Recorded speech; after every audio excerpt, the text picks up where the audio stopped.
નમસ્કાર મિત્રો, nature help foundation વિદ્યાનગરમાં આપનું હાર્દિક સ્વાગત છે। આકલાવ ટીમમાંથી હું સુનિલ રાયપુરા આપણી સમક્ષ રજૂ કરું છું કોમન વુલ્ફ સ્નેક, જેને ગુજરાતીમાં સામાન્ય બરુદંતી તરીકે ઓળખાય છે।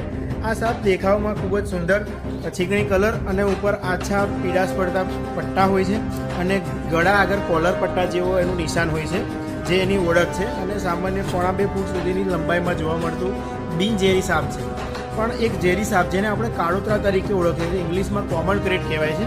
એના જેવો થોડો મળતો આવતો દેખાવ હોવાના કારણે આને પણ કાળોતરો સમજી લોકો મારી નાખે છે અથવા એનાથી ડરી જતા હોય। ખરેખર આ એક સામાન્ય સાપ છે અને ઘરોમાં નાની જીવાત અને નાની ઈડકી, નાની ઉંદર, આવો બધો એનો નાનો ખોરાક છે। એને લઈને ઘરોમાં દિવાલો ઉપર, દિવાલના સાદાઓમાં, નાની નાની જગ્યામાં ભરાયેલો જોવા મળતો હોય છે। તો આ સાપ ઝેરી નથી અને કાળોતરો નથી, એની ઓળખ માટે ખાસ તમને એના ક્લોઝઅપના વિડીયો બતાવીશ।